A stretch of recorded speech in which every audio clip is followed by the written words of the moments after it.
seul, mais en fait, il faut entendre deux voix. Il y a ma voix et surtout celle de Marion. Voilà, c'est plus simple aussi pour les besoins d'audition.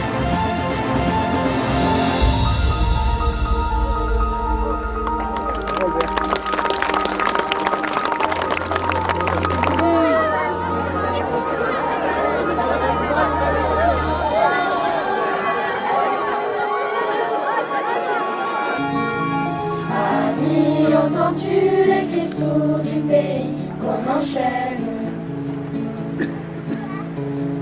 Oh, oh, oh,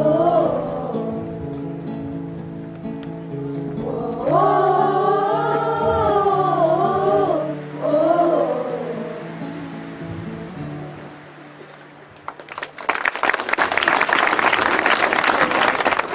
En cette année 2007, nous avons aussi symboliquement choisi cette date pour inaugurer un monument mémoriel qui se veut un vibrant hommage aux mouvements et actes de la résistance, lesquels ont largement participé à libérer la Lozère et la France durant la Seconde Guerre mondiale. Ou, mieux que dans les Cévennes, rendre hommage à la résistance.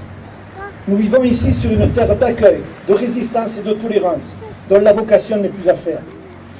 L'histoire de ce territoire authentique en témoigne. Pendant longtemps, les Cévennes se sont révélées particulièrement unies lorsqu'il s'est agi de lutter contre l'oppresseur ou d'organiser une forme de résistance pour protéger les populations menacées. Liberté, égalité, fraternité étaient l'âme et le sens du combat des résistants. Une autre valeur aussi, très importante, était le respect de tout être humain, sans distinction de race, de religion ni de croyance. Et là, il est nécessaire de rappeler l'héritage qui nous a été laissé, en particulier par le Conseil national de la résistance, qui fut le point de rassemblement de tous les Français patriotes. Sans justice, sans égalité, sans solidarité, la démocratie est vide de son sens. On peut estimer qu'il y a plus de 1000 juifs qui ont été cachés en Lozère dès le début des persécutions et qui ont été sauvés grâce à la complicité de la population et de certains gendarmes. Je voulais terminer en vous disant vive la Lozère, vive la France qui est diverse, mais vive la France unie et solidaire. Le message de ce 8 mai, c'est de se rassembler, de regarder ce que nous souhaitons pour nos enfants. Ce qu'ils ont fait, c'est vous qui en profitez aujourd'hui. Donc, le mot de la journée de ce 8 mai un peu particulier, c'est vive la France, vive la résistance et vive la liberté. Je voudrais vous dire, en tant qu'administrateur national de l'ONAC, tout le plaisir que j'ai à participer à cette journée, il ne faut jamais oublier.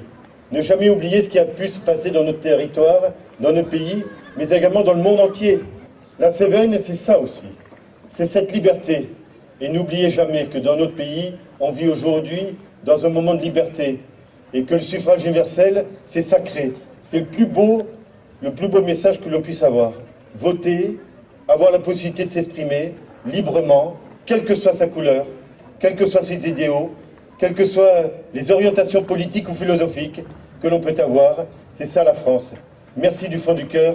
Vive la République, vive la France.